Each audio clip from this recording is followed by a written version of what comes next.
right, everybody. Welcome back to yet another episode of the Climbing Majority Podcast. We are sitting down here with Jason Hardrath. Jason, welcome to the show. It's great to be here. I'm really excited we made this work. It's been a crazy week, but hey, it came together. Yeah, happy to have you on, man. Excited to have this conversation. For sure. Yeah, we, we heard of you through Nathan, actually, which is a previous guest. And I reached out and, I started researching you a little bit, and I was just like, how on earth has Jason not even gotten into the TCM pipeline yet? You know, it's just like, this guy's super rad. This is crazy. So, we're psyched to have you sitting here. I'd like to call you the inventor of the infinity loop, but that's not true. But we are here to hear your story about, how you got into the infinity loop, a little bit about your situation. So let's just dive right in here. Talk to us a little bit about, what you've been up to, what you've been focused on lately, and, we'll kind of circle around there, just kind of give people a roundabout on kind of who you are and what you're doing. Oh man. Where to start? What have I been doing? Let's see here.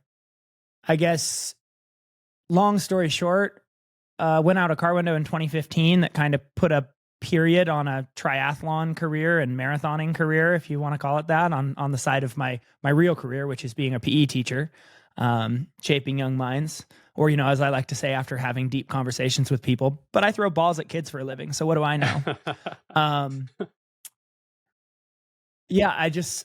I started hiking in the hills, started hiking to recover from the car accident. I shredded my ACL and LCL among like multiple other injuries across my body, but, basically was able to kind of limp up and downhill a bit, and then started climbing. Well, hills led to mountains, mountains led to bigger mountains. Pretty soon I'm getting to mountains that have technical summit blocks, and I go, well, I guess I should become a rock climber now.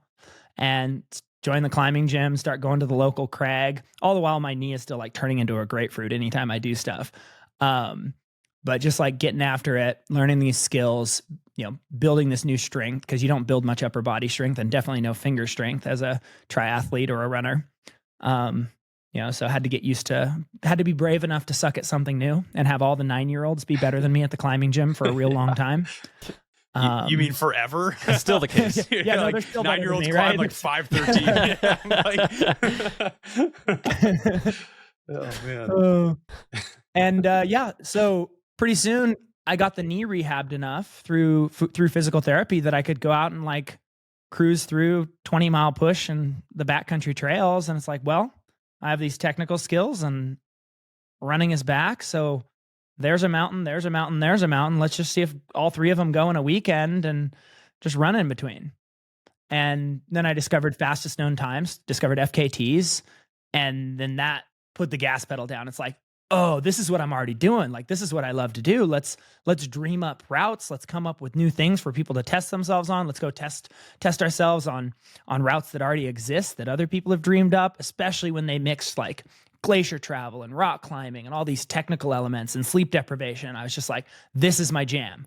Like, how do you put together like all of this stuff where you do what takes most people, 3 days to do a single peak? Let's do 3 of those peaks in a single day. That was actually one of my first like big breakthrough FKTs, was the Cascade Trifecta, which is climbing Mount Rainier, Mount Adams, and Mount Hood in a single day.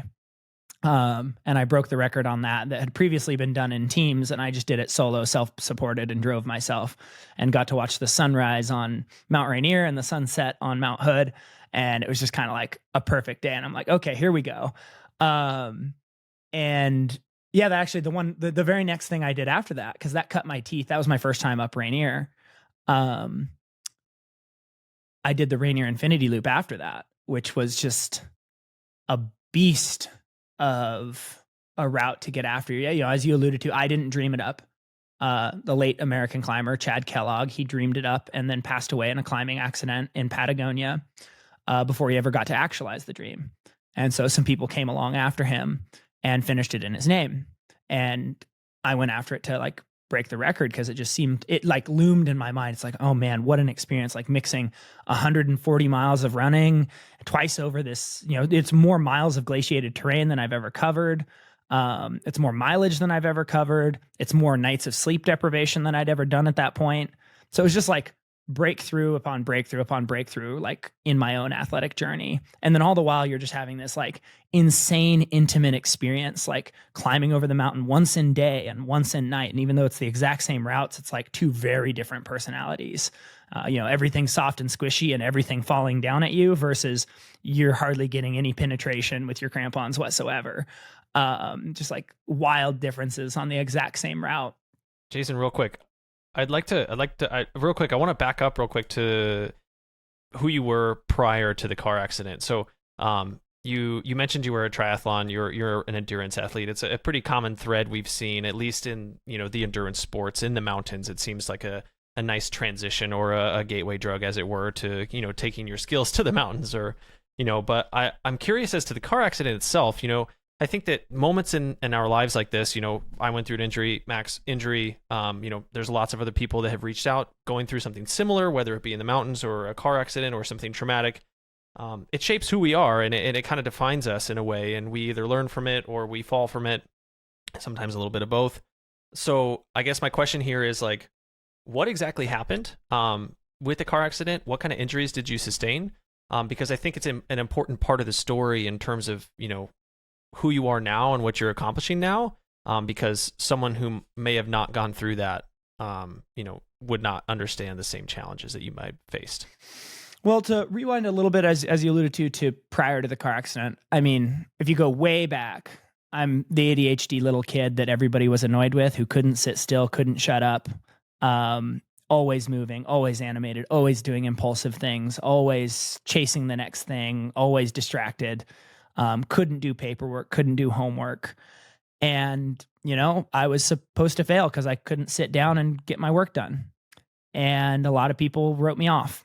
And then I discovered, well, my first thing I discovered was actually skating. That became like, okay, here's where you move and you move and you move and you take your falls to earn your tricks and earn your respect and cred.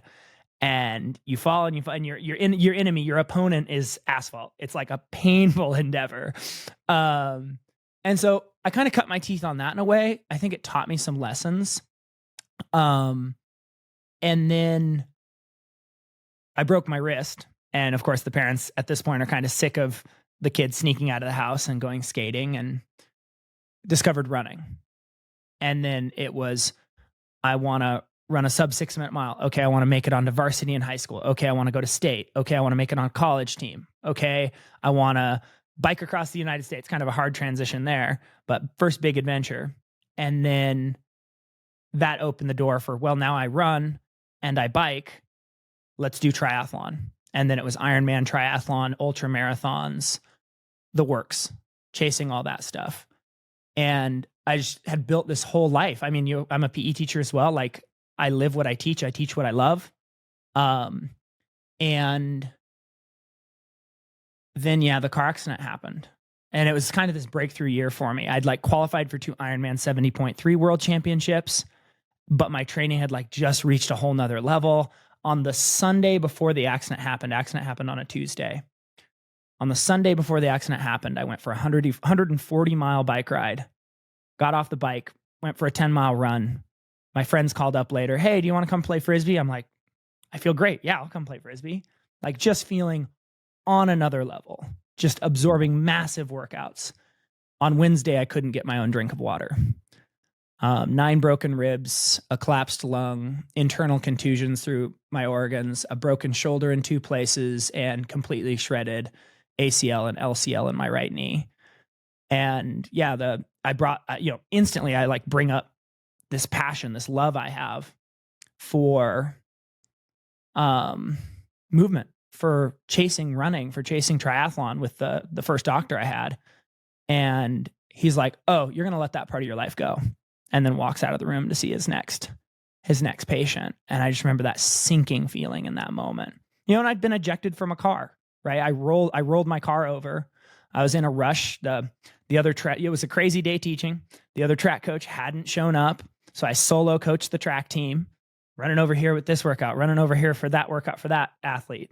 And then was running late to a meeting I'd volunteered for to meet with the superintendent. And it's like, I'm a young teacher. So it's like, oh no, I'm going to be late to meet with the superintendent. That's probably a problem. So I'm like speeding. and I'm in a bad headspace. So I'm like, oh, I'll plug in some music, right? This is the era of the aux cable. And so I go to plug the aux cable in to the phone to jam out and chill out for a bit on the drive, catch the shoulder, roll the vehicle, go out my side window. And, should have died, right? Statistically, you get ejected from a vehicle in a rollover accident, it's over. So it's like, a doctor saying that after such a traumatic accident, it's like, oh, I'm just lucky to be alive. And then I think we have a spirit of defiance for a reason.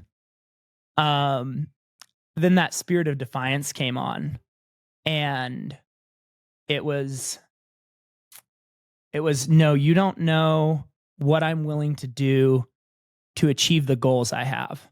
And what came to mind, right, the cookie jar I reached into was how deep I dug to achieve making it, onto varsity, on making it to state, making it onto a college team when I was like, just the underdog runner on the team and had to work my butt off to like stay on that team through college, and then biking across the US, and then somehow making it into, the Ironman World Championships, like all these times that it's like, I'd just done more than what people expected of me to get to what I believed was possible. And it's like, I reached into that. It's like, no, I'm going to find a way to get back to some version of what I love. And I mean, right, I had to be super real in that moment as well. There's like, I'd had enough like reality checks. Like I thought I was going to break my high school record for the 1500 when I was a runner in high school. You could have given me an extra 12 years of high school. I never would have touched that record. And it was that was like kind of the first hard knock, approaching senior year and realizing, oh, this is totally impossible. Like not even remotely possible. This will never happen. This dream I had will never happen. And that was the first like reality check where it's like, oh.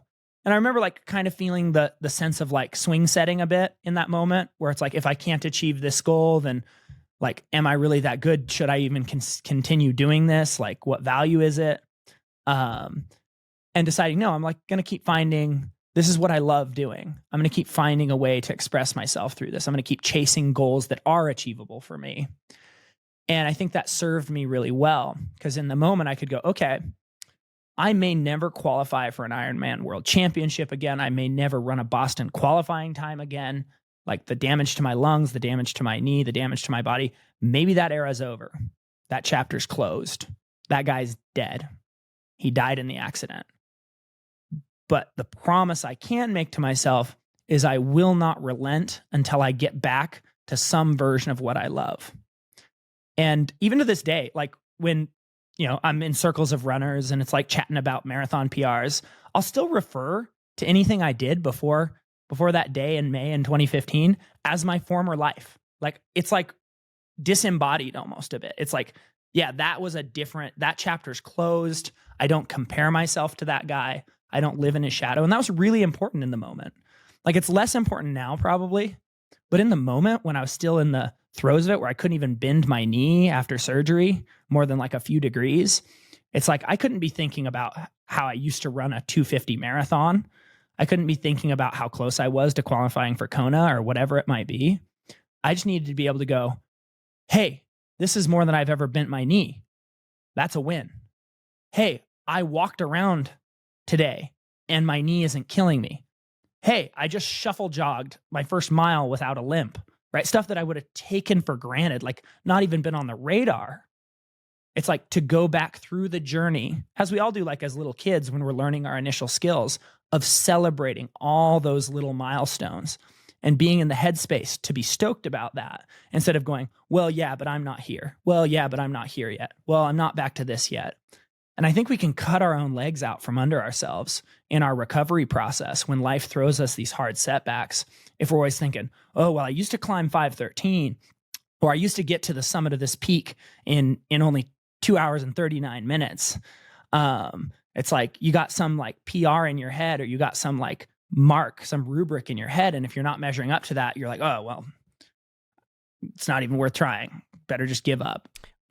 I think that the interesting thing here with this is that, at least for my interpretation on your value in terms of your self-worth before your accident, it wasn't really about the times or about the specific numbers or that you were achieving. It was more about how far can I push my own human potential? How far can I what's the most extreme that I can exist? Like while it's in the specific discipline, it's not about like, I need to beat this time. It's like, what else can I do? Like, what is the limit of my potential? And so with that mindset in mind, after the car accident, what's nice is that, at least, again, I'm speaking for you here, is that mindset still applies to who you are or who you have become, because you're still exploring this new potential of who you are now as this second person, as you said. Do I speak some truth here with that? Oh man, I'm smiling so big because I feel so seen right now. Yeah, dude. I mean, I grew up really religious. And so the way I used to say it, even as a teenager, still in high school, I would say, when I go see God, I want to ask him, how close did I get? Specifically referring to like accomplishing everything I possibly could, pushing my body to its utter limit, achieving every goal I could have possibly taken, the limitations that is Jason Hardrath, and like taking it to its fullest limits. And so that was the mindset I had clear back then. And yeah, no, it's absolutely bled across before and after the car accident, where it's this constant exploration. I bumped into my track coach because I talked to the cross country team a couple of years ago, and she's still coaching somehow.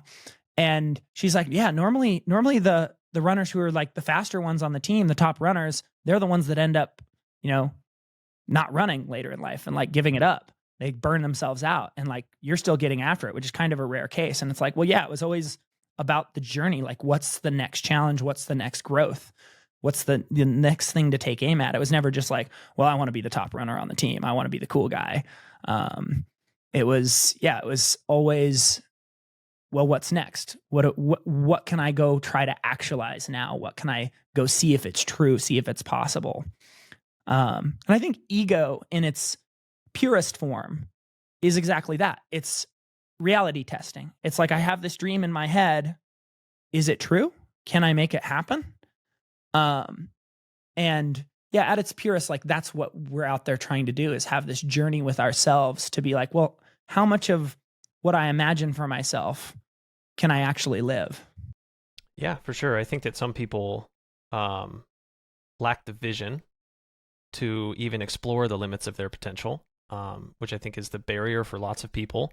But for people like you, it's your physical performance, it's your circumstances that become the limitation, rather than the vision for what you feel like you can accomplish or what you can't accomplish. And I think that that's the most important part. You got to have the vision. You got to think and understand that you are, 1, capable, 2, deserving, and 3, that it's even a possibility, because without those 3 things, there's no motivation to do it in the first place. I'm interested here. So, you triathlete, you have this car accident, you turn your focus to big mountains. I understand here that you deal with HAPE in high altitude environments. Did this exist, or did you know that it was there before the accident? Was it related to the accident?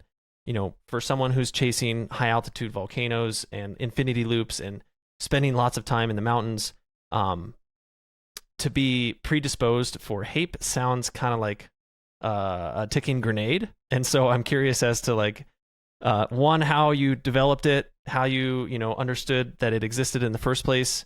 And then we can, follow up with how it's affecting your current projects. But let's talk about the formation of it first. Yeah. So, I mean, mostly they seem to think that it's genetic.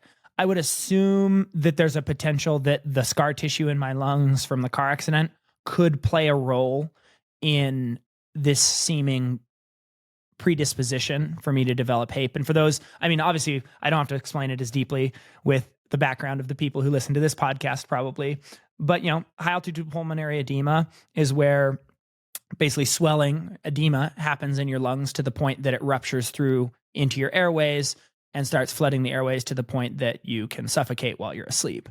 And so at first you start to get these little cackles as you exhale at the bottom of your breath. You start to notice like little bubbling. And that's when it's like it entered the initial clinical stage. You can actually notice stuff like if you get really keen on it, right? I've been around the block now with it. You notice that your heartbeat is beating harder, and it's kind of beating in a little bit of a different way. Like I kind of can tell now. But it's because man, my anatomy is going to fail me. I think there's the atrial and the ventricular. So the ventricles pump blood like out to your muscles, and then the atria, I think, is the one that pumps to, more into your lungs. And so you feel the difference in like what's pronounced in the beat of the heart, because they don't both pump at exactly the same time. And so where the heart is stressing to pump hard, it feels a little different. It's like really hard to explain, but you can kind of notice it because it's the lung side of the system that's strained due to vasoconstriction through the lungs because of the drop of oxygen in your blood. And that causes your heart rate to go up. So heart beats harder, and then the vasoconstriction increases more. So now your blood pressure in your lungs is just outrageous. And that's what triggers the whole swelling and then rupturing into the airways. And then now you're coughing up fluid. And then by the time you're coughing up this clearish, pinkish fluid, it's like, yeah, it's serious. Like, get down as fast as you can, because that's basically the only thing you can do. They call it the silent killer. Coughing up pink sputum, you're in really, really bad place, and you should not be there ideally. Yeah. Have you ever had pink sputum, out of any curiosity there? Wow. Yep. That's scary stuff, man. That's crazy. 3 times. That's a lot. So the way to get into the story now, the first time I gave myself HAPE was a true blue story of young and dumb. I'd just kind of gotten back my mobility after the accident. So I'm 26 at this point, maybe, fresh to the mountains, and I want to go attack bigger volcanoes in South America. So it's like, I'm going to go get Chimbo. I'm going to go climb Chimborazo in Ecuador. Like, let's do it. This will be a fun story. Let's just tell it. And instead of going straight to the mountain to start my acclimatization process, I bump into a couple of American gals in Quito who are heading to Baños. And so we cruise down to Baños and hang out and have a good time there.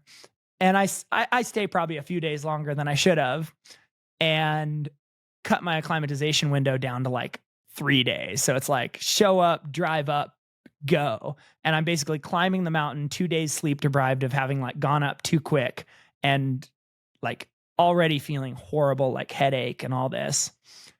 And oh man, I mean, my heart rate was over 190 for most of the climb. My water bottles froze, so I ended up dehydrated, just like noob moves. Then I stopped eating because I wasn't drinking. So, bonking out of my mind. I'm sleep deprived. The muscle cramping sets in. It was just like all of the things. I vomit on the summit from the nausea, and get all the way back down, like somehow just muscle it through on pure willpower. Summit all the way back down, and then spend the next like 30 hours just like bent over and coughing pink fluid out of my lungs. Just basically like, okay, stand for like 30 seconds. And then the urge to cough comes because the fluid accumulates, bend and cough.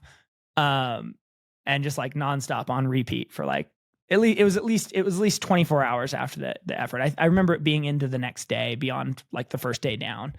And I was just like, wow, that was such a stupid move. And then I did an aggressive climb of Pico de Orizaba as well, and didn't give it to myself quite as bad there. But again, spent like the evening after kind of aggressively just getting there and going straight to the summit and coming down. Spent the evening after kind of coughing fluid up and not able to sleep that night. Just kind of walking and pacing and coughing and walking and pacing and coughing.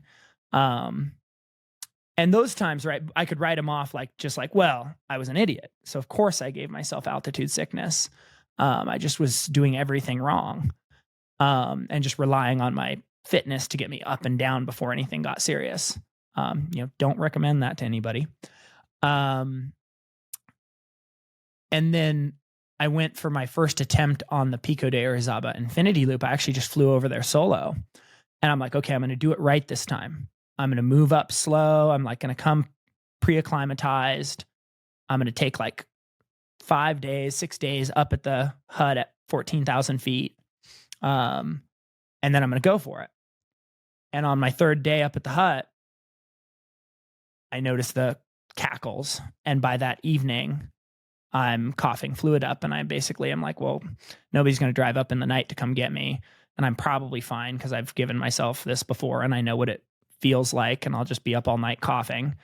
So I just text my logistics, my Mexican provider there for the lift up and down. I'm like, all right, I need the first ride down in the morning.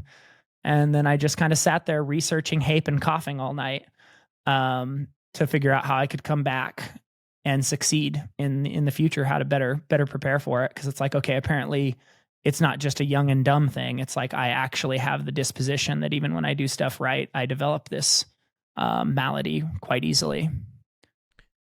Max, you had briefly mentioned something about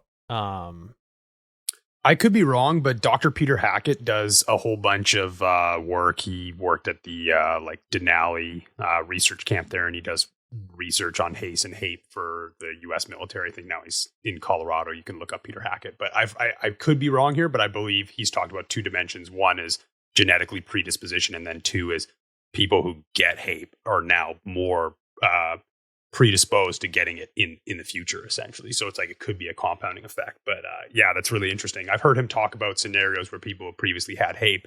If you do really slow acclimations, you can completely negate it, even if someone has previous history of HAPE.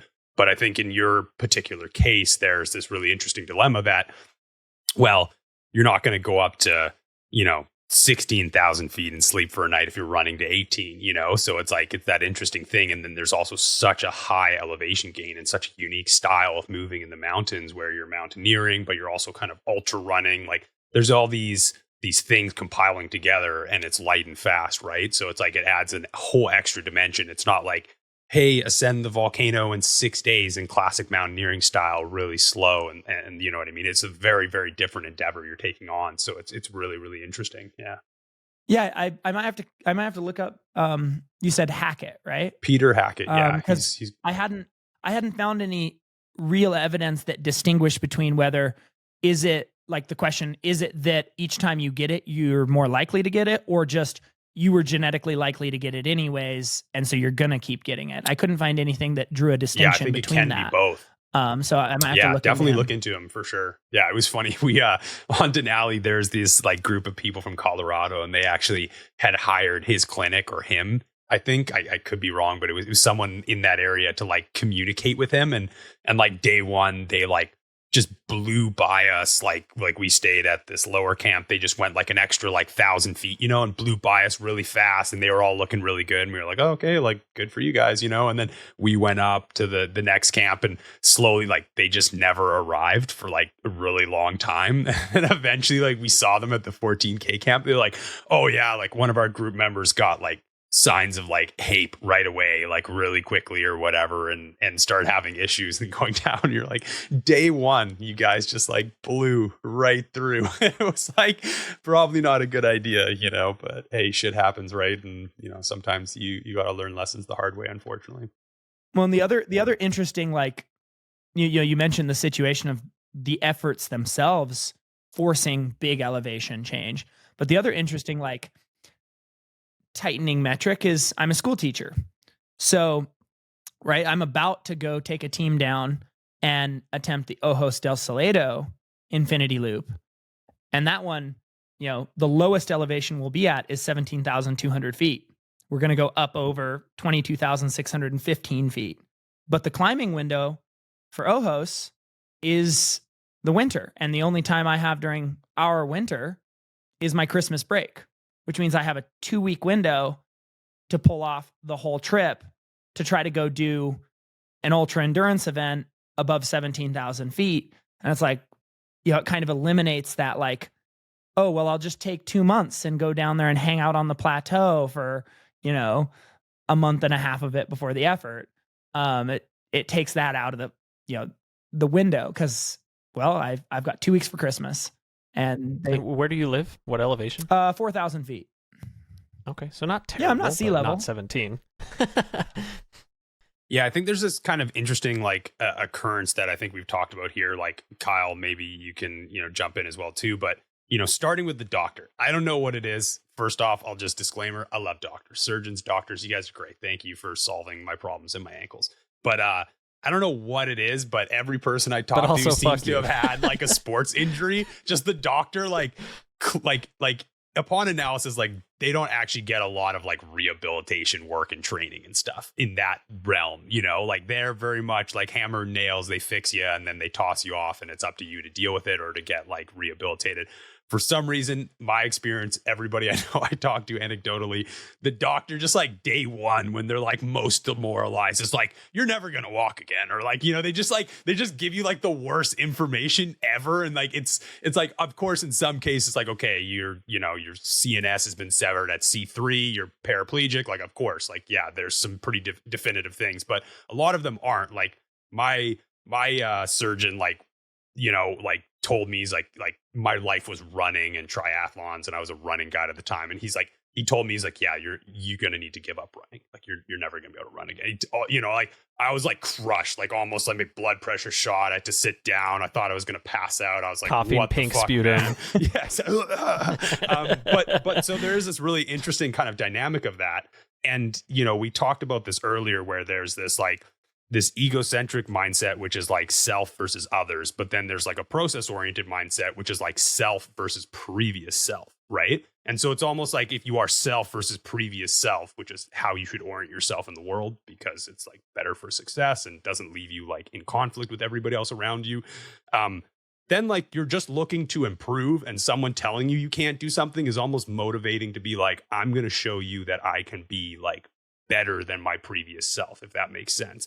And so there just is this kind of common theme. And now like even compounded for you, it's like, okay, you have this doctor who told you you're not going to be able to do this. And now you have like another condition, which is like HAPE, which isn't very conducive to you doing this task again. And it almost seems like you have this like recurring theme where it's like, like I'm not going to put that limitation on myself and like write myself off. I'm still going to try and improve and see if I can possibly do this. Is that like something you've considered in this? Like, how do you kind of view that in this dynamic of chasing the essentially the 7 summits of infinity loops and volcanoes around the world? I mean, I think the story I told tells it all, right? Like here I am with a medically significant situation going on. And I'm like, well, guess I'll pull my phone out and start doing research for next time. Yeah, exactly. The mind was already made up. In the moment while I'm coughing up fluid, it's like, well, better figure this out so I can come back and try again. It was just the next problem to be solved. It was like, okay, like this is, yeah, sure. It's really uncomfortable. It's not a fun experience. It's not, it induces anxiety, but it's like, this is a thing I want to try to do. And this is an interesting problem. And maybe someone out there has solved it. And if one person has solved it, maybe I can too. And then I get to go live this wild dream that was supposed to be impossible. Oh, that sounds worth it. Hell yeah. So, two things here. One, in the defense of doctors, I think their entire goal here is aim low, settle high. Yeah. Let's crush your spirits, tell them you're not going to walk again. And then you walk down the aisle and they're like, hey, good job. You fucking walking. You proved me wrong. That, man. It was reverse psychology. Yeah, exactly. Anyways, jokes aside, I think we're arriving here at the infinity loops. We've talked about your injury, your condition with HAPE, and your previous self as to who you were before you started to go after these objectives. For someone who doesn't know, talk to us a little bit about what an infinity loop is. And kind of brief maybe a little bit about the history on Chad Kellogg and what his vision for it was, and what an infinity loop is, and your interpretation of Chad Kellogg's vision and what you aim to achieve in the future. And then we can talk about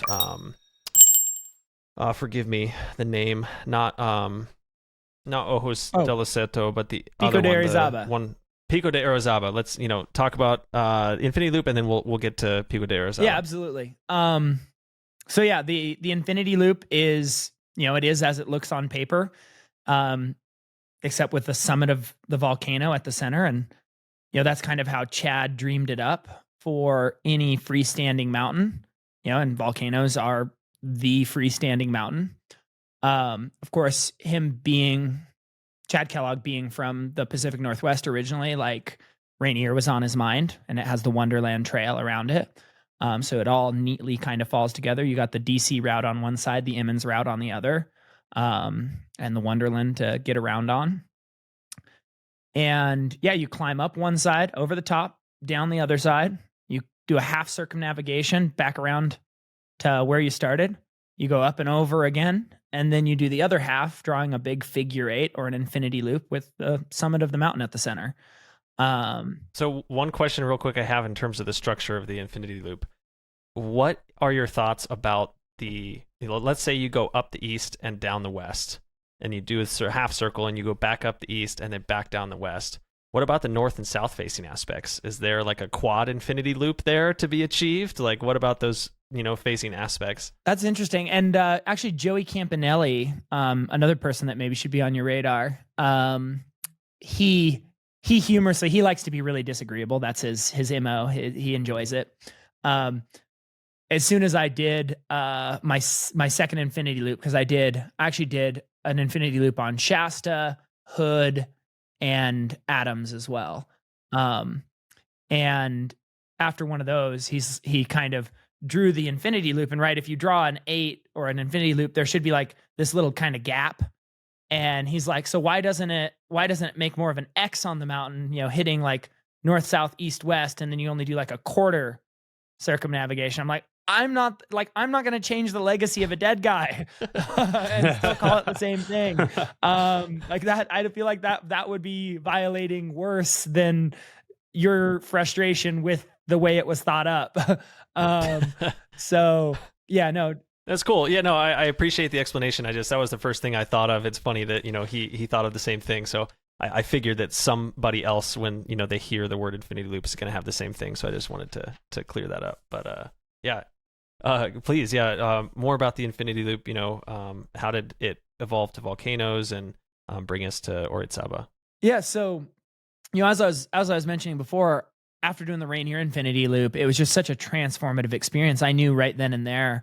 I think you can go find me calling my shot on like an old 2020, like January 2020 podcast with the Adventure Sport podcast, saying like, oh, I want to take the infinity loop to bigger volcanoes around the world. When I was asked at the end, like, well, what's next?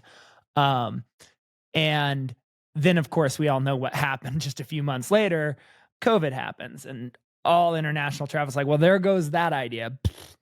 And so, obviously that led to other interesting things getting done. But yeah, then COVID cleared up and those other interesting projects got done. And there was that question again of what's next. And it was like, oh, hey, we can travel again. It's time. And it gave me more time to kind of think about what it was I wanted to do and do a little more research rather than just picking random tall volcanoes that I thought it would like fit aesthetically on. I came across the Volcanic 7 Summits list. And that just seemed like, oh man, if you want to take Chad's idea and spread it as globally as possible, like there's no more global expression. Like that's as wide and far as it gets, is to take it to the tallest volcano on every continent. And it's like, well, there's a goal. Like, why not? Why not extend this legacy idea to every continent and see what happens? And it was just like this impossible project. Like, how does a school teacher fund a $70,000 per person trip to Antarctica? How do I take a team down there? How do I solve the issues with what Russia's doing in the world and get to Elbrus to, and deal with, the bureaucracy there to do something that normally people don't do on the mountain? How do I get into Iran and make the same thing happen there on Damamond? And then, Kilimanjaro's a 250-mile infinity loop. Yeah, it's like, everybody in the ultra running world is all into these, 200 milers now, and Cocadonia is a 250. It's like, okay, yeah, here's a 250 miler, but you're going to run over 19,000 feet twice for a good long stretch of it. Yeah, so it's just like, of the 7, which is the hardest? I think with my disposition for HAPE, I'm really the one that's got my nerves going is the one we're about to do, Ojos del Salado, just because there's no relief. Like, you don't go below 17,000 feet the entire effort. So it's like, if symptoms start to come on, and also it's like so remote. It's like, you got to get yourself out. Like, you get down on the Argentina side of the mountain. It's like, well, you got to keep it together and walk your butt back around the mountain, no matter how bad it gets. So there's this like seriousness to it, even though it's a shorter one. It's going to be about 40 miles on foot because of the high plateau there, but it's going to be a super serious 40 miles. And that kind of, the logic of bringing the bigger team is so that if people face issues, whether it's me or someone else, then if it's bad enough, there's someone to buddy up with them, and still there's people who can finish the endeavor.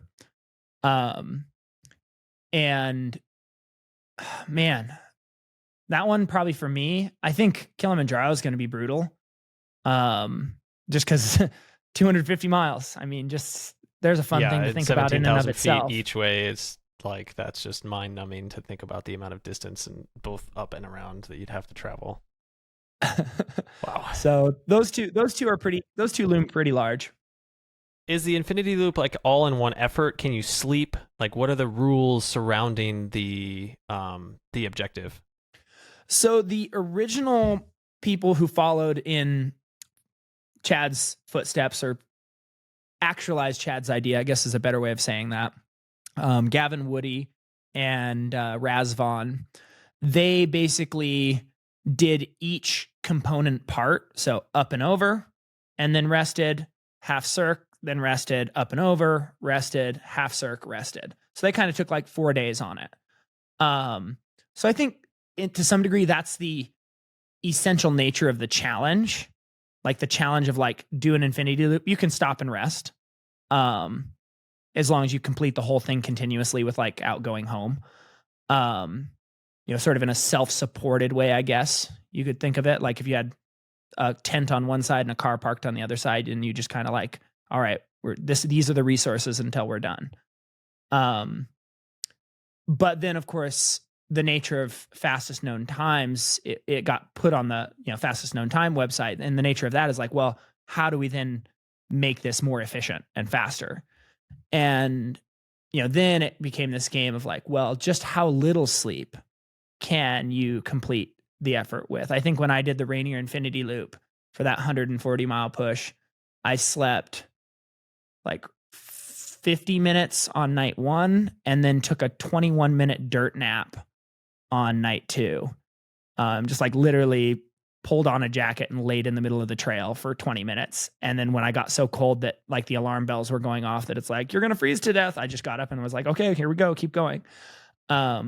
So, I mean, when you're really going for it on an infinity loop, there's this element of like, how much can you trim everything down and just be as efficient as possible? So, I mean, probably I'll continue doing them in that sort of continuous push style with limited rest. But I think because why not? It's a testament to your character. How far can you push yourself, right? How fast can I do this? How hard can I try? How much can I suffer? Which is honorable. I mean, someone else is going to do it, so you might as well be the first person to give it your best effort. Orizaba with Nathan and the film. I've watched the film. One, great find on the cinematographer, amazingly shot and great storytelling. I have my own questions about that are a bit unrelated to the podcast, so I'll ask those later. But talk to us about, why you chose Nathan as a partner, maybe his concerns with HAPE and, that and how that affected the climb itself. And, because for me, I was talking about this with Max, it's like asking someone to sign up for you on a high alpine objective, knowing that, hey, I might get HAPE and, have to epic and, you might have to rescue me. It's kind of a large ask, in my opinion, to ask somebody to come and do that with you, knowing the risks that are involved. So, how did that play into Nathan and his choice to do this with you, and talk to us a little bit about the story and how Orizaba went down? Well, to be fair, if I was a person that lost coherence, like if in these previous iterations of HAPE, if I had lost my mental facilities, I would not have considered probably doing this again, and especially not inviting someone else to have to face that for me.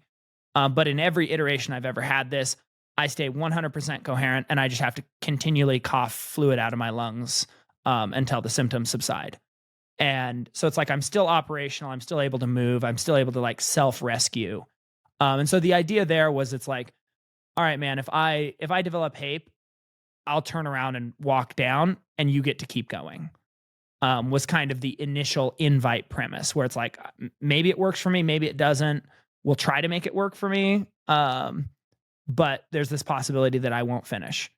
And, kind of the assumption in my mind with my previous experiences with him, which, we can dive into that, was that he's going to be the strong one.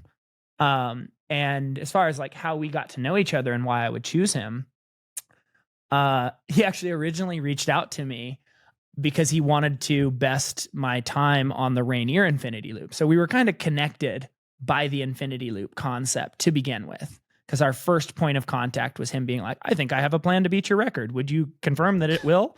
And I'm like, yeah, okay, I will. Not how I would have started the conversation, cool. but okay. And he had a great plan. He had the resume for it. I'm like, dude, you've got to do this. You might be the first person to go sub 48 hours on the Rainier Infinity Loop. That would be sick, dude. You got to go for it. And then he's like, well, what are you up to? And it's like, well, I've got this silly thing called the Bulgers. I'm going to go after Washington's 100 Tallest Peaks. He's like, that sounds like a great way to train. I'm like, sure, come along for day one. Like, can't hurt. I didn't know him, but it was like day one was pretty low key. So even if, it was a huge day, like a huge epic day, like 22-hour push, but no like technical climbing or anything like that. So it's like, if this kid doesn't actually measure up to who he says he is, it's not a big deal. He can just walk back out to his car. Turns out he more than measured up, and we had an epic time together, had a lot of fun for a 22-hour continuous push where a lot of things went wrong, just even in day one. And we solved them and moved forward. It's like, this is great. And he's like, can I keep joining you? And he ended up climbing 65 of the peaks with me and finished up all the other ones on his own, and became the second person to do them in a season, youngest finisher at the time. And we just got to share this like super cool experience and like really develop this like deep friendship, right? Because even climbing one mountain with another person moves you in a friendship with them in a way that just can't be paralleled even with multiple weeks or months in the normal world. And so to go out and go from 0 to 65 peaks with a person, it was just like the amount of trust and belief that I have in that kid for his capacity in the mountains and his character as a human being. I'm like, yeah, this is a person that if it did truly get serious, like if this was a freak case of HAPE, he's the kind of person that'll do whatever it takes. Obviously, like I thought that was an infinitesimal chance that would ever be the case, but I had this belief that it's like, he's that kind of guy. He's the kind of person that makes the right decisions at the right time. And then also he did the whole SPS list after that. Basically, people just need to go listen to the entire episode he just did with you guys, because it's awesome. It's so great. Yeah. I think it's his best episode ever with you guys. So go tune into Nathan Longhurst's episode, and then I'll stop waxing eloquent now.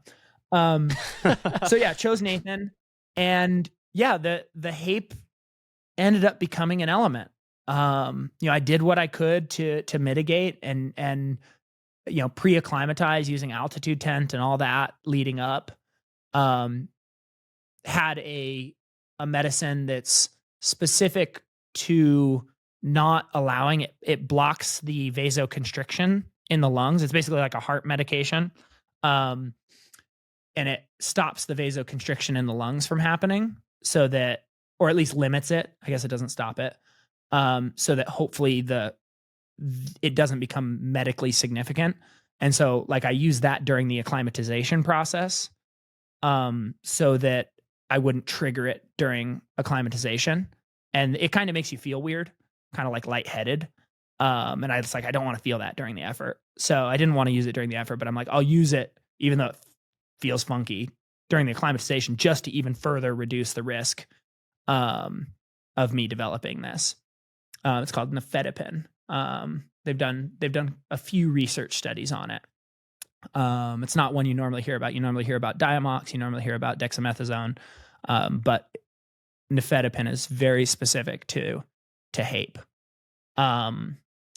And yeah, so just try to do everything right, everything I could to like set up success. But then we take the first trip over the mountain and I get that like different heartbeat that I talked about, like being able to feel that different feeling, like it's beating harder than it should be. My pulse is higher than it should be. And I feel on deep exhale, I feel a little bit of tension and pressure and pain. None of the gurgling yet, none of the cackling yet, but it could be on its way. And that, real quick, how much, so if I were in your shoes and I, had already developed HAPE or whatever severity of HAPE you would say it would be 3 times, I think there would be a high chance to like almost be too aware of it, or like too hyper focused on it, or like to the point where it becomes psychosomatic, where it's like you're convincing yourself it's there but it's not. Like do you deal with that kind of mental anxiety of like, either convincing yourself that it's there or convincing yourself that it's not when it is? Like how much of that mental game does it play versus it being like, this is actually real and I'm totally connected? I tend to be the kind of person that, for example, when I was climbing Washington's 100 tallest peaks, I got this severe pain in my Achilles tendon. And of course, the idea crosses my head since I'm in my 30s now, like, oh, I could be tearing my Achilles tendon loose from my heel bone, because it was just like the kind of pain where it feels like someone is stabbing you with a searing knife and you literally can't think about anything else other than that pain as you're stepping off that foot. And we're deep in the backcountry. I'm like, oh, this could be serious. And then I was like, well, I'll try like flipping my shoe down and see if that fixes it. Like when you're being lazy in the morning and you don't want to pull your shoes on all the way, so you walk on the back of them. And so I flipped it down and, the pain subsided a bit. Like there was the ache portion of the pain, but not the sharp portion. So I was like, oh, it's this heel cup on the back of the shoe that because of how steep all the terrain is in Washington, and your Achilles tendon is just ripped straight all the time. It's the heel cup just barely digging into my Achilles tendon, and it's triggered this whole tendonitis problem. So I just immediately like whip out a knife and cut a V into the back of the shoe and go, all right, cool. Just gonna finish the next like 60 peaks with no backs to my shoes. And so like that's the mentality I tend to have with stuff. So while I do believe with something like that can be as traumatic as this, right? Because spending all night bent over in a shower, coughing pink fluid out of your lungs with a headache is a pretty memorable, terrible experience. So you do have like this almost PTSD aversion to it.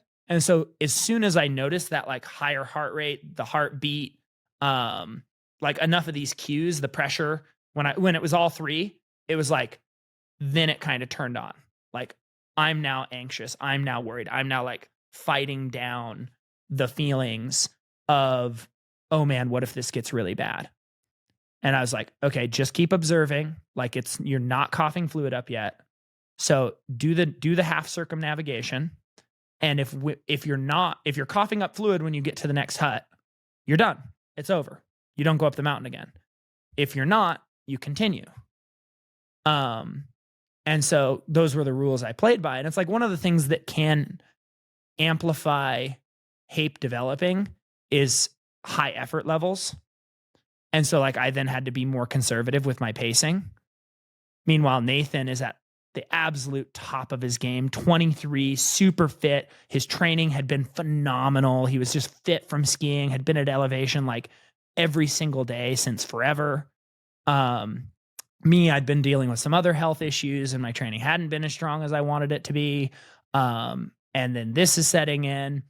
And so, it created this tension between us, right? And that we'd never faced that before, because anything we'd done together, it was always one of us doing the thing and the other just came for some of the time to support. It wasn't, we're both putting our names on this thing, right? And it's sort of like when you have a best friend and then you finally go into business with them or something, you're like, what, who the hell's this guy? It was kind of a little bit of that, where suddenly there was this tension between us because we're both getting kind of these different outcomes with how our bodies are performing. And, you know, got to the hut back on the north side, not coughing up any fluid. So it's like, okay, I meet my rubric for continuing. But like still did not want to like crank into, you know, anaerobic heart rate zones on the ascent. I kind of thought in my head, it's like, once we're on the top or in the final 1,000 feet, I can kind of kick off all of the limiters and take risks. Cause then it's just down the mountain, like 9 miles back around, and we're done. And it's like, at that point, it's just like survive whatever symptoms set in until the rig arrives in the morning and get driven down. And so I was like willing to play that, but I didn't want him to set in while I was still on the way up. So it's like, I want to be conservative. Meanwhile, he's just like wanting to crank. He's like, I want to just sprint up this thing the whole way the second time. And that's when like it really started to peel at the glue of our bond and our friendship and our partnership on this particular mission. And we just got to have this like super real and raw moment out there. It's like, why are we here? Like, what's the goal? How do you want like, what's the memory here? What's the memory here? Like, I can turn around and go down if you want. Like, I'm not coughing fluid up. I think I can finish. I can turn around and go down if you want. If like, that's what you want, like, you know? And then that led to like, just like this super real and vulnerable set of conversations, where I was able to get raw and real about how it was making me feel like I'm over the hill and maybe this era of my life is done. And maybe the writing's on the wall that I shouldn't be the guy doing this stuff anymore. And he got to get super real and vulnerable about, I just believe there's something great out there for me to do and I haven't found it yet. And just seeing this like this juxtaposition of these two humans in different places. And he like asks me at one point, if the roles were reversed and you were the one strong and I was the one struggling, what would you do? And I didn't miss a beat. I was like, I would carry the team. But I also didn't miss a beat. And I said, but if you had asked 23-year-old Jason, he wouldn't have invited anybody else to be here in the first place. Yeah, Right? I think that's really interesting.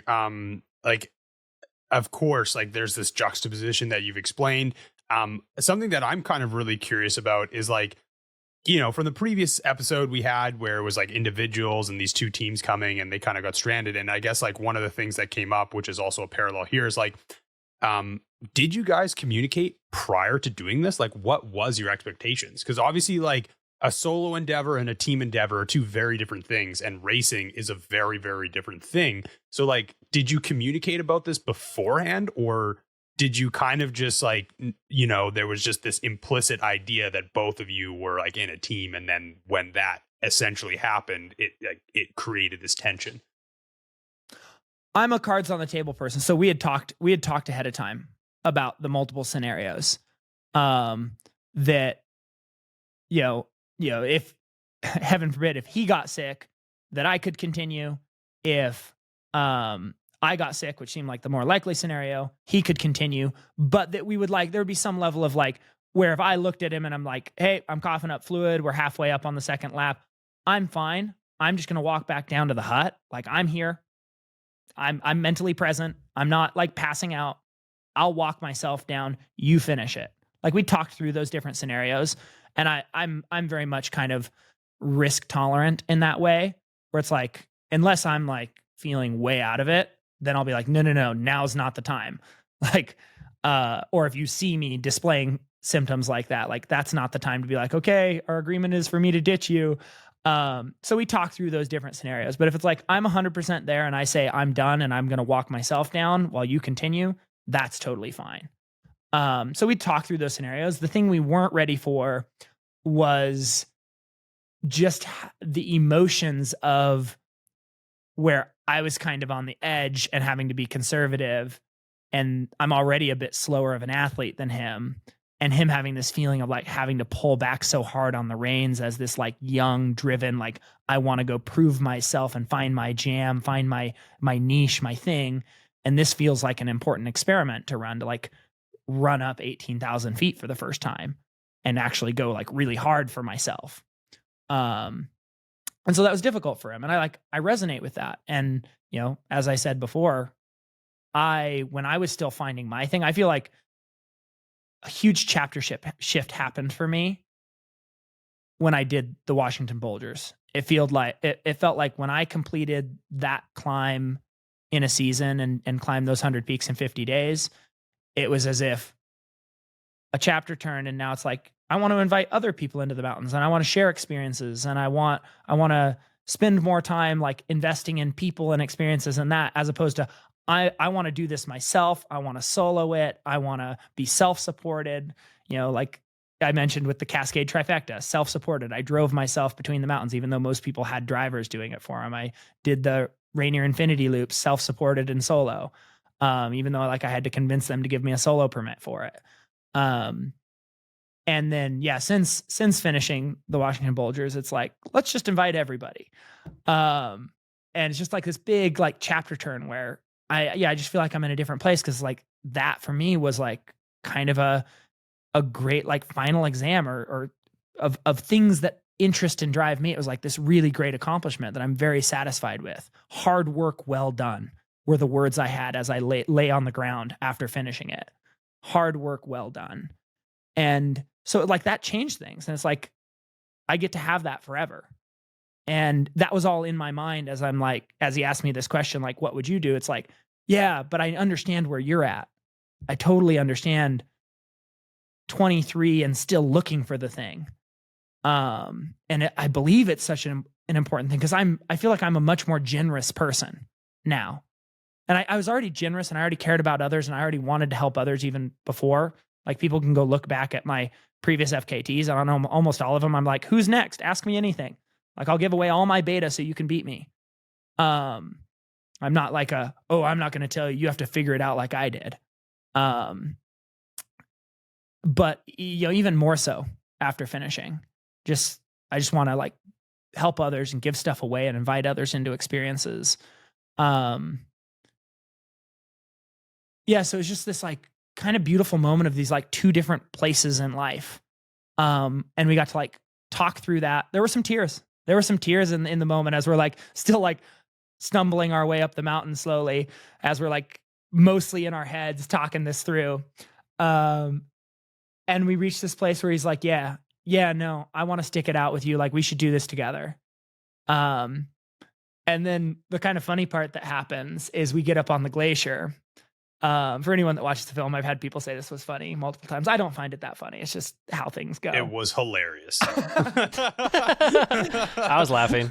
So we get up on the glacier and we're like, we hit that like 2,000 feet, 1,500 feet from the summit. My local training mountain, when I just want to get a quick lap of steep vert after work, is about 1,700 feet. So it's like when I hit that point, that to me is like, I've climbed that mountain like nauseous and sick with the flu.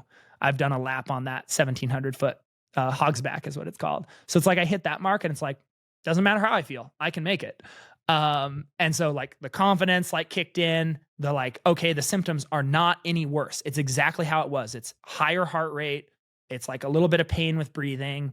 There was a little bit of cackling at the bottom of my breath, but it was like very limited. It was like deep exhale. I could hear it like bubbling the slightest bit. It's like, I'm not coughing fluid up yet. We're fine. Let's go. And so I don't even make a decision. It's just like the throttle starts going down by itself. And Nathan at the same time suddenly just hits this wall where for some reason he can't move. And I've never seen him hit a wall before. I've never been out with him where he was in any way not absolutely outperforming me at every moment. And so this just like juxtaposition where suddenly I'm yelling over my shoulder back to him like, yeah, man, you got this. Like, we're almost there. Let's go. 1,000 feet to go. And just ripping up this thing in darkness. And yeah, no, it was a beautiful moment. It was great. And we made the summit together.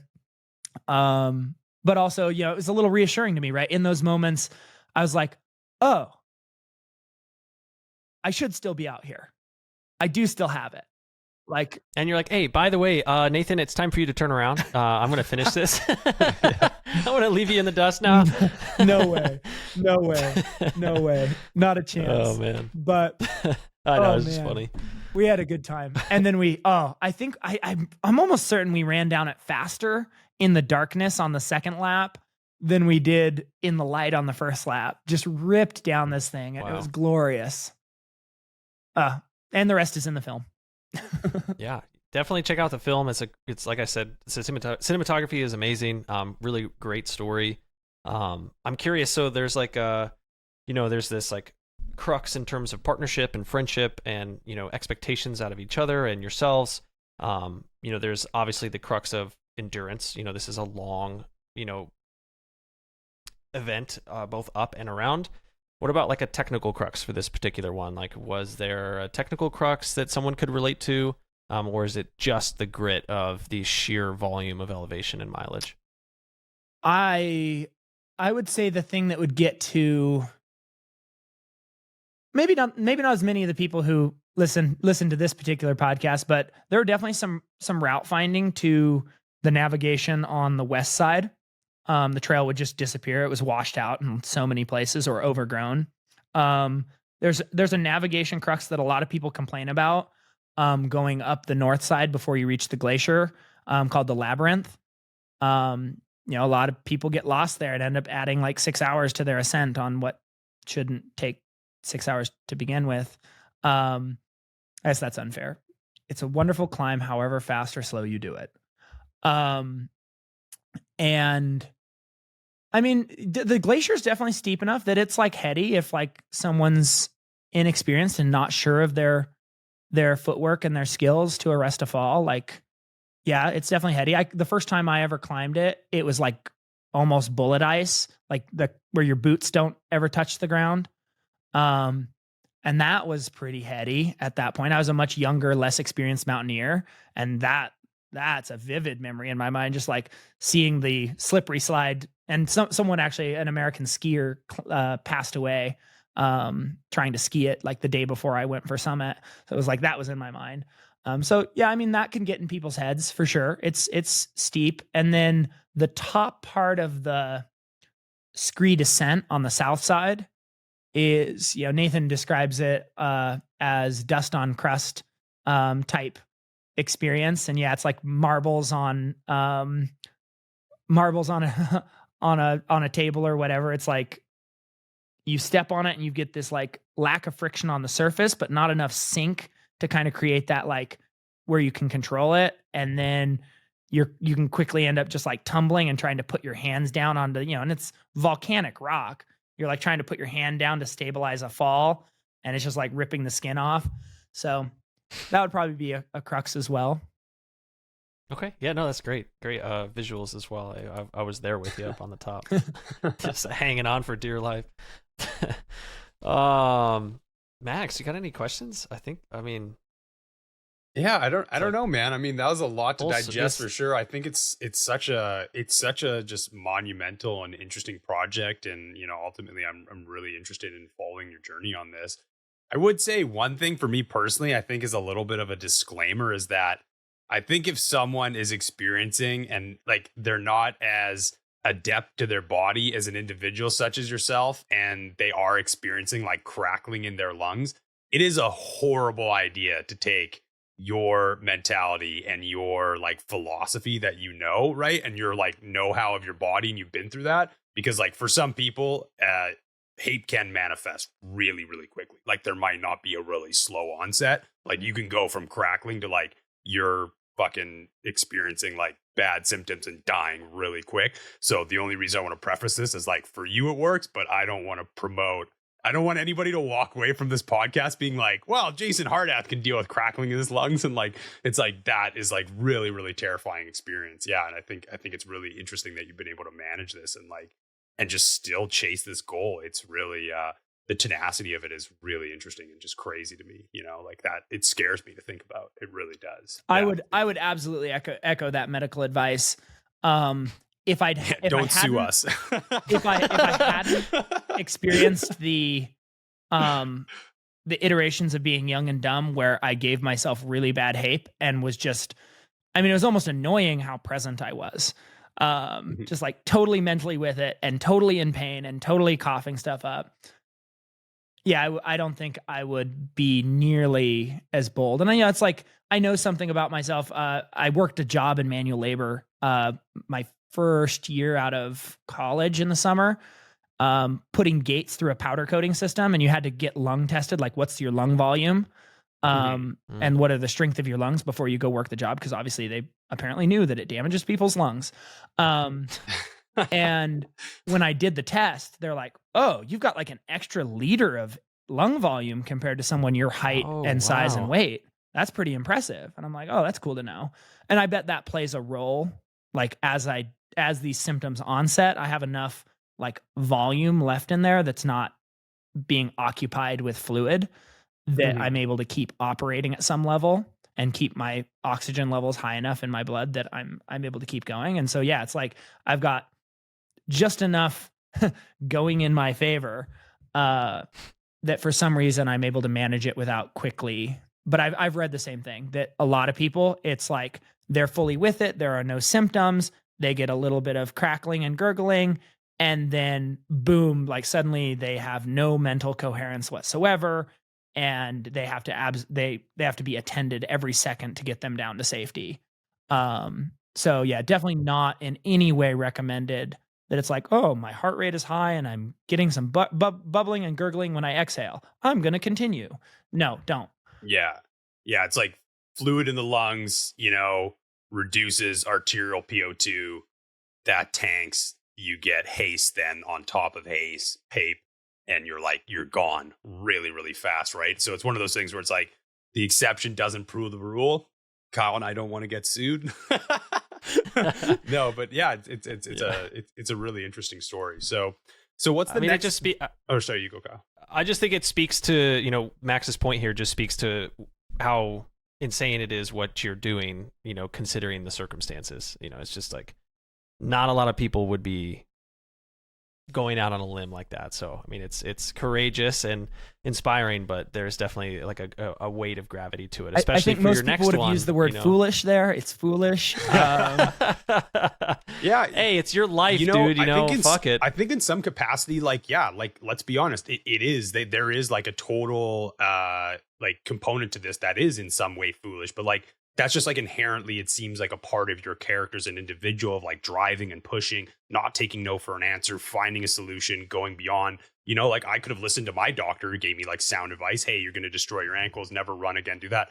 I still run. I'm not remotely as good as a runner as I never did a 250 marathon. I did 315, which I still thought was pretty good. I was pretty proud of that, man. Yeah. But it's like, I didn't listen to that medical advice. You have to find things within your own limit in your own life that work for you, right? And so, but it's also just understanding also that like you're this really, really experienced athlete and stuff, and it's really like for my experience in climbing where I had an injury is like I like took inspiration and motivation from individuals like you who are doing these aspirational projects and doing these hard things. But it's really important to not negate the background of the individual and the adversity that person has gone through to like sharpen themselves into the person who can deal with that, who can make the decisions that will deal with that properly in that kind of situation, right? So it's like we're essentially the sum of all of our failures and the adversity that's been thrown at us, and in the end you can make decisions based on that for yourself, and the more you've been through, the more arrows you have in your quiver to be able to deal with that situation. And that's an important thing for people to like listen and have an understanding of. I completely agree. Yeah, I completely agree. So when do you go down to it's Ozos del Salado? Sorry, I was so terrible with it. As far as I know, it's Ozos del Even saying that, I was like, it sounded that's like gonna be a soundbite for sure. Eggs and salad, right? Oh my god! Oh my god! Oh Jesus! It's okay, Max. You're on the north border, not the south. It's okay. True. We can rule out speaking Spanish anytime soon. Sorry, continue. Maybe say the right name. Ojos de Stiletto? Stiletto? As far as I know, it's Ojos del Salado. Salado. Hey, okay. come on, that's pretty close to Salado, Salado. You know, Whatever. It's not. At least it's not. You were as So close. yeah, That's we're gonna go down there. December 17th is when the team flies out, hit the ground. December 18th, we have until January 1st to acclimatize and find our window. Everybody's pre-acclimatizing as well. The whole team is the dirtbag people on the team are just like up at 11,000 feet to 14,000 feet skiing. Those of us that like have these silly things like careers are using altitude tents and then getting out on the weekends. But yeah, the team's going to show up ready to basically go straight up to sleeping at like 13,000 feet. And then we'll work it from there. So Sick, dude. I can't wait to hear about crossing fingers, hoping it plays well. Yeah, man. Really interested to follow your journey there. Yeah. it. And this will be 2 of 7, right? This will be 2 of 7. Yeah. That's sick. Yeah. Dude. Chapter That's 2 of sick. 7. That's awesome. Are you guys filming the whole thing just like the first one? Yeah, we'll be filming it. It'll be a little more ragtag because we've got one filmer coming, but then because of the large athlete team, each athlete will have like an action cam with them. So it'll kind of be in that style.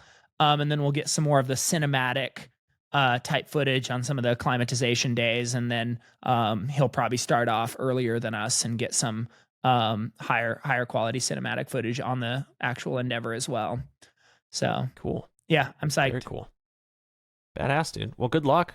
I'm super psyched to have you on the show and to hear your story. It's just really inspiring, especially considering, everything you've gone through and continue to deal with the ape. Just again, so super psyched to have you on the show. So thanks for coming on. Yeah. Thanks a ton for coming on the show, man. Where can people follow you, support you, hear about you? Like, just let people know about that. Yeah. I mean, as far as social medias, I'm mostly on Instagram.